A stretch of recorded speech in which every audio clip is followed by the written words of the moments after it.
ಎಲ್ಲ ಹೊಡಿತಾರ ಇಲ್ಲಿ. ಹೌದಾ? ಹಿಂಗದ್ ಹೋಗ್ಬಿಡಿ ಬೇಡ. ಎಷ್ಟು ವರ್ಷ ಆಯ್ತು? 80 ವರ್ಷ. ಲೇಡೀಸ್ ಇರೋದು, ಜೆಂಟ್ಸ್ ಎಲ್ಲ ತೀರೋಗ್ಬಿಟ್ರು. ಓಕೆ, 6 ಜನ ಇದ್ದೀರಾ ಇದರಲ್ಲಿ? ಇಷ್ಟೇ ಇರೋದು ಇದು? ಆ ಗೋಡೆ ತನಕ ಅಷ್ಟೇ? ಇಷ್ಟು ಇದು ಗೋಡ ಸಪೋರ್ಟ್ ಕಿಕ್ಕಿರೋದು. ನಮಸ್ಕಾರ ಸ್ನೇಹಿತರೆ. ಬೆಂಗಳೂರಲ್ಲಿ ನಾವು ದೊಡ್ಡ ದೊಡ್ಡ ಮಾಲ್ಗಳನ್ನ ನೋಡಿರ್ತೀವಿ, ಅಪಾರ್ಟ್ಮೆಂಟ್ಗಳನ್ನ ನೋಡಿರ್ತೀವಿ, ಪಬ್ಗಳನ್ನ ನೋಡಿರ್ತೀವಿ, ಕಾರ್ಪೊರೇಟ್ ಬಿಲ್ಡಿಂಗ್ಸ್ಗಳನ್ನ ನೋಡಿರ್ತೀವಿ. ಆದರೆ ಬೆಂಗಳೂರಲ್ಲಿ ಇನ್ನೊಂಥರ ಡಿಫ್ರೆಂಟ್ ಲೈಫ್ ಇದೆ. ಇಲ್ಲಿ ಮಲಗೋಕೆ ಸರಿಯಾಗಿರೋ ಜಾಗ ಇಲ್ಲ, ನೆಮ್ಮದಿಯಾಗಿ ಒಂದು ಕುಟುಂಬ ಜೀವನ ಮಾಡೋಕ್ಕೆ ಇರಬೇಕಾಗಿರೋ ಮನೆ ಇಲ್ಲ, ಎಷ್ಟೋ ಮನೆಗಳಲ್ಲಿ ಕರೆಂಟ್ ಕೂಡ ಇಲ್ಲ. ಈ ಜಾಗದಲ್ಲಿರೋ 90% ಮನೆಗಳಲ್ಲಿ ಟಾಯ್ಲೆಟ್, ವಾಶ್ರೂಮ್ ಎರಡೂ ಇಲ್ಲ. ಮನೆ ಪಕ್ಕದಲ್ಲೇ ಹರಿತಾ ಇರೋ ಕೊಳಚೆ ನೀರು. ಈ ಚಿಕ್ಕ ಸಂಧಿ ಸಂಪಲುಗಳೇ ಇವರ ಮನೆಗೆ ಹೋಗೋಕ್ಕೆ ದಾರಿ. ಇದೆಲ್ಲ ನೋಡಿದ್ಮೇಲೆ ನನ್ನ ತಲೆಗೆ ಬಂದಿದ್ದ ಪ್ರಶ್ನೆ ಅಂದರೆ, ಇಷ್ಟೆಲ್ಲ ಪ್ರಾಬ್ಲಮ್ಸ್ ಇದ್ದರೂ 50-60 ವರ್ಷದಿಂದ ಇಲ್ಲಿರೋ ಜನ ಯಾಕೆ ಇಲ್ಲೇ ಇದ್ದಾರೆ? ಇವರಿಗೆ ಇಲ್ಲಿಂದ ಹೊರಗಡೆ ಹೋಗೋಕ್ಕೆ ಇಷ್ಟ ಇಲ್ವಾ? ಇಲ್ಲ ಅಂದರೆ ಹೊರಗಡೆ ಹೋಗಿ ಜೀವನ ಮಾಡೋ ಶಕ್ತಿ ಇಲ್ವಾ? ಬನ್ನಿ ಇದನ್ನು ಡೀಟೇಲಾಗಿ ಅರ್ಥ ಮಾಡ್ಕೊಳ್ಳೋಕ್ಕೆ ಟ್ರೈ ಮಾಡೋಣ. ಇದು ಬೆಂಗಳೂರಲ್ಲಿರೋ ಒಂದು ದೊಡ್ಡ ಸ್ಲಮ್ ಏರಿಯಾ. ಇಲ್ಲಿ 350ಕ್ಕೂ ಹೆಚ್ಚು ಮನೆಗಳಿವೆ. ಇಲ್ಲಿನ ಪರಿಸ್ಥಿತಿನ ನಾವು 2 ರೀತಿ ನೋಡ್ಬೋದು.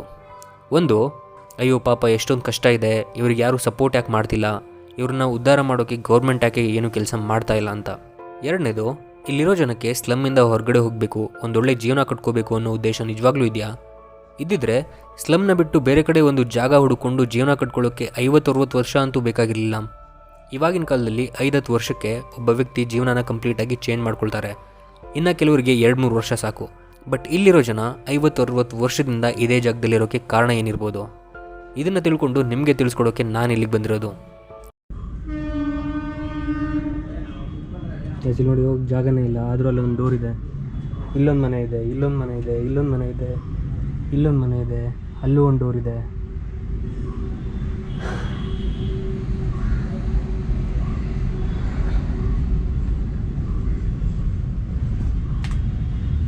ಇಲ್ಲಿ ಹೋಗೋಕ್ಕೆ ಕಷ್ಟ ಇದೆ.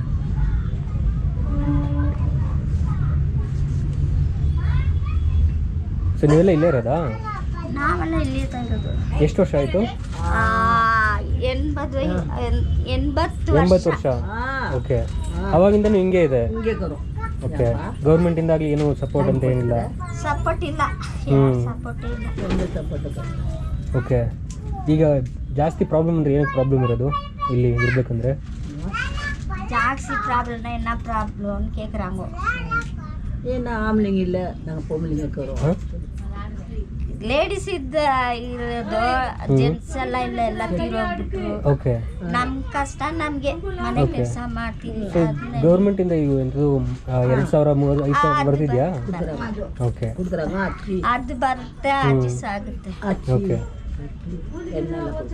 ಅದು ಹಬ್ಬ ಬಂದ್ರೆ ರಾಶನ್ ಎಲ್ಲ ಕೊಡ್ತಾರೆ. ಹೌದಾ? ಅದು ಯಾರು ಕೊಡ್ತಾರೆ ಈಗ ಹಬ್ಬ ಬಂದರೆ? MLA ಕೊಡ್ತಾರಾ? Okay, okay. ಎಷ್ಟು ಜನ ಇದ್ರೆ ಈ ಏರಿಯಾದಲ್ಲಿ? ಎಷ್ಟು ಜನ ಇದ್ದಾರೆ? ಎವಲೋ ಜನಕ್ಕೆ 350. ಇವಾಗ ನಾವು ಚಿಕ್ಕ ಮನೆ ಅಲ್ವಾ? ಹಾಂ, ಎಲ್ಲ 2 ಫ್ಯಾಮಿಲಿ ಒಂದು ಮನೇಲಿ ಇದ್ದಾರೆ. ಓಕೆ, ಒಂದು ಮನೇಲಿ ಜಾಸ್ತಿ ಅಂದರೆ ಎಷ್ಟು ಜನ ಇದ್ದೀರಾ ಇದ್ದಾರೆ ಇಲ್ಲಿ? இதுல வந்து எவ்வளவு பேருக்கு இது? 5 பேருக்கு ಇಲ್ಲ. ಇಲ್ಲ 5-6 பேருக்கு. 6 ಜನ ಇದ್ದೀರಾ ಇದರಲ್ಲಿ? ಇಷ್ಟೇ ಇರೋದು ಇದು? ಆ ಗೋಡೆ ತನಕ ಅಷ್ಟೇ? ಇಷ್ಟು ಇದು ಗೋಡ ಸಪೋರ್ಟ್ ಕಿಕ್ಕಿರೋದು. ಓಕೆ, ಅಂದರೆ ವಾಶ್ರೂಮ್ ಸಪರೇಟು? ಆಚೆ ಕಡೆ ಹೋಗ್ಬೇಕು. ಓಕೆ, ಎಲ್ಲ ಎಲ್ಲಿರೋ ಎಲ್ಲ ಆಲ್ಮೋಸ್ಟ್ ಎಲ್ಲ ಹೊರಗಡೆ ಹೋಗ್ಬೇಕಾ? ಓಕೆ,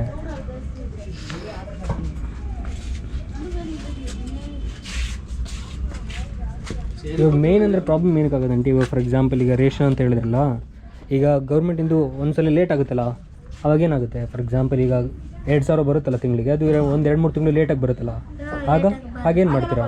ಅದು ಎಲ್ಲಿನ ಅದು ಮನೆ ಕೆಲಸ ಮಾಡ್ತೀನಿ, ಅಲ್ಲಿ ಸ್ವಲ್ಪ ಕಾಸು ಕೇಳಿ. ಓಕೆ, ನಿಮ್ಮದು ಮಕ್ಕಳೆಲ್ಲ? ಮಕ್ಕಳೆಲ್ಲ ಇದ್ದಾರೆ. ಅವರು ಕಲ್ಯಾಣ ಆಯ್ತು, ಪೋಯ್ತು, ಮದುವೆ ಆಗಿ ಅವ್ರವ್ರ ಮನೇಲಿ ಇದ್ದಾರೆ. ನಮ್ಮ ಮೊಮ್ಮಕ್ಕಳೆಲ್ಲ ಇದ್ದಾರೆ. ಅವ್ರು ಕಷ್ಟ ಅವರೇನೋ ಜೀವನ ಮಾಡ್ತಾ ಇದ್ದಾರೆ, ಮಾಡ್ತಾರೆ. ಹಾಗೆ ಯಾವ ಥರ ಹೆಲ್ಪ್ ಆಗ್ಬೋದು ಅಂడి? ಇವಾಗ ಫಾರ್ ಎಕ್ಸಾಂಪಲ್ ಯಾರಾದರೂ ಹೆಲ್ಪ್ ಮಾಡೋಕ್ಕಿಂತ ಮುಂದೆ ಬಂದರೆ ನಿಮಗೆ ಯಾವ ಥರ ಹೆಲ್ಪ್ ಮಾಡ್ಬೋದು? ನಿಮಗೇನಾದರೂ ಸಹಾಯ ಬೇಕು ಅಂದರೆ ಯಾವ ಥರ ಸಹಾಯ ಮಾಡ್ಬೋದು? ಎಲ್ಲ ಹೊಡಿತಾರ ಇಲ್ಲಿ. ಹೌದಾ? ಹಿಂಗಂದ್ ಹೋಗ್ಬಿಡಿ ಬೇಡ. ಇವರ ಜೊತೆ ಮಾತಾಡಿದ ಮೇಲೆ ನನಗೆ ಅರ್ಥ ಆಗಿದ್ದು ಅಂದರೆ ಇಲ್ಲಿ 2 ರೀತಿ ಜನ ಜೀವನ ಮಾಡ್ತಾ ಇದ್ದಾರೆ. ಯಾವ ರೀತಿಯಿಂದ ತಿಳ್ಕೊಳ್ಳೋಕ್ಕೂ ಮುಂಚೆ ಇನ್ನೊಂದು ವಿಷಯ, ಇಲ್ಲಿರೋರು ಯಾರೂ ಕೂಡ ಮೂಲತಃ ಕರ್ನಾಟಕದಲ್ಲೇ ಹುಟ್ಟಿ ಬೆಳೆದಿರೋರಲ್ಲ. 90-95% ಜನ ತಮಿಳುನಾಡಿಂದ ವಲಸೆ ಬಂದು ಇಲ್ಲಿ ಜೀವನ ಮಾಡ್ತಾ ಇದ್ದಾರೆ. ಯಾವ 2 ರೀತಿ ಜನ ಅಂದರೆ, ಮೊದಲನೇದು ನಾನು ಮಾತಾಡಿದ್ನಲ್ಲ ಅವರ ರೀತಿ. ಮನೇಲಿ ದುಡ್ಕೊಂಡು ಬಂದು ಮನೆ ನಡೆಸೋವಂಥ ಜನ ಇಲ್ಲ, ಅಂದರೆ ಗಂಡಸರು ಇಲ್ಲ. ಕೆಲವರು ತೀರ್ಕೊಂಡು ಅಜ್ಜಿದಿರು ಮಾತ್ರ ಉಳ್ಕೊಂಡಿದ್ದಾರೆ. ಇನ್ನು ಕೆಲವು ಮಕ್ಕಳು ಅಪ್ಪ ಅಮ್ಮನ್ನ ಇಲ್ಲೇ ಬಿಟ್ಟು ತಾವು ಮಾತ್ರ ಬೇರೆ ಕಡೆ ಜೀವನ ಮಾಡ್ತಾ ಇದ್ದಾರೆ. ಇವರಿಗೆ ಇಲ್ಲಿ ಜೀವನ ಮಾಡೋದು ಬಿಟ್ಟು ಬೇರೆ ಆಪ್ಷನ್ ಇಲ್ಲ. 2ನೇ ರೀತಿ ಜನ ಅಂದರೆ ಈ ಸ್ಲಮ್ಮಲ್ಲೇ ಜೀವನ ಮಾಡೋದನ್ನ ಅಭ್ಯಾಸ ಮಾಡಿಕೊಂಡು ಇದರಿಂದ ಹೊರಗಡೆ ಹೋಗೋಕ್ಕೆ ಇಷ್ಟ ಇಲ್ಲದೆ ಇರೋವಂಥವ್ರು. ಇವ್ರ ಹತ್ರ ಒಂದು ಮನೆ ರೆಂಟ್ಗೆ ತೊಗೊಂಡು ಒಂದು ಸಂಸಾರ ಜೀವನ ಮಾಡೋಕ್ಕೆ ಬೇಕಾದಂಥ ಶಕ್ತಿ ಇವರಿಗೆ ಇದೆ. ಬಟ್ ಆದರೂ ಇವರು ಇಲ್ಲಿಂದ ಹೊರಗಡೆ ಹೋಗಲ್ಲ. ಯಾಕೆಂದರೆ ಇಲ್ಲಿರೋ 90% ಮನೆಗಳಿಗೆ, 100% ಮನೆಗಳಿಗೆ ಯಾವುದೇ ರೀತಿ ರೆಂಟ್ ಆಗಲಿ ಇಲ್ಲ. ಇಲ್ಲಿರೋದಕ್ಕೆ ಯಾವುದೇ ರೀತಿ ಬಾಡಿಗೆ ಕಟ್ಟೋ ಅವಶ್ಯಕತೆ ಇಲ್ಲ. ಇವರು ದುಡಿತಾ ಇರೋದು ಎಷ್ಟು ಅಂದರೆ ಇಲ್ಲಿ ಜೀವನ ಮಾಡೋಕ್ಕೆ ಎಷ್ಟು ಬೇಕೋ ಅಷ್ಟು ಮಾತ್ರ. ಜಾಸ್ತಿ ದುಡಿತಾ ಇದ್ದರೂ ಅದನ್ನು ಹೊರಗಡೆ ತೋರಿಸ್ಕೊಳ್ಳಲ್ಲ. ಇದನ್ನು ಯಾಕೆ ಹೇಳ್ತಾ ಇದ್ದೀನಿ ಅಂದರೆ, ನಾನು ವೀಡಿಯೋ ಮಾಡೋಕ್ಕೆ ಹೋದಾಗ ಮಧ್ಯಾಹ್ನ 2-3 ಗಂಟೆ ಆಗಿತ್ತು. ಈ ಟೈಮಲ್ಲಿ 8 ಜನ ಗಂಡಸರು ಗುಂಪಾಕೊಂಡು ಇಸ್ಪೀಟ್ ಆಡ್ತಾಯಿದ್ರು. ವೀಡಿಯೋ ಮಾಡೋಕ್ಕಾಗಲಿಲ್ಲ. ಇವಾಗ ನೀವೇ ಹೇಳಿ, ಮಠ ಮಧ್ಯಾಹ್ನ ಯಾರಾದರೂ ಇಸ್ಪೀಟ್ ಆಡೋದು ನೋಡಿದ್ದೀರಾ? ನಾನಂತೂ ಇವತ್ತೇ ಫಸ್ಟ್ ನೋಡಿದ್ದು. ಇವರಿಗೆ ಫ್ರೀ ರೇಷನ್ ಸಿಗುತ್ತೆ, ಉಳ್ಕೊಳ್ಳೋಕ್ಕೆ ಫ್ರೀಯಾಗಿ ಜಾಗ ಇದೆ, ಅದು ಬೆಂಗಳೂರು ಸಿಟಿ ಸೆಂಟ್ರಲ್ಲೇ. ಒಂದು ಸಲ ಈ ಜಾಗನ ಬಿಟ್ಟು ಹೋದರೆ ಮತ್ತೆ ಈ ಜಾಗ ಅವರಿಗೆ ಸಿಗುತ್ತಾ ಇಲ್ವೋ ಅನ್ನೋ ಭಯ. ಸೊ ನಾನು ನೋಡಿದ ಪ್ರಕಾರ ಇವರು ಇಲ್ಲಿ ಇದ್ಕೊಂಡೇ ಜೀವನ ಮಾಡೋಕ್ಕೆ ಎಷ್ಟು ಬೇಕು ಅಷ್ಟು ಮಾತ್ರ ದುಡಿತಾ ಇದ್ದಾರೆ. ಇನ್ನು ಕೆಲವರು ಚೆನ್ನಾಗಿ ದುಡಿತಾ ಇದ್ರು ಈ ಜಾಗನ ಬಿಟ್ಟು ಹೋಗೋಕ್ಕೆ ಇಷ್ಟ ಇಲ್ಲದೆ ಇರೋರು. ಯಾಕೆಂದರೆ ಇಲ್ಲಿಂದ ಹೊರಗಡೆ ಹೋದರೆ ರೆಂಟ್ ಕಟ್ಟಬೇಕು, ಮುಂದೆ ಈ ಜಾಗ ಇವರಿಗೆ ಸಿಗುತ್ತಾ ಇಲ್ವೋ ಅನ್ನೋ ಭಯ ಬೇರೆ. ನಿಮ್ಗೆ ಏನನ್ಸುತ್ತೆ ಅಂತ ಕಮೆಂಟ್ ಮಾಡಿ. ನಾನು ನೆಕ್ಸ್ಟ್ ವಿಡಿಯೋದಲ್ಲಿ ಸಿಗ್ತೀನಿ. ಅಲ್ಲಿವರೆಗೂ ಟೇಕ್ ಕೇರ್. ಧನ್ಯವಾದಗಳು.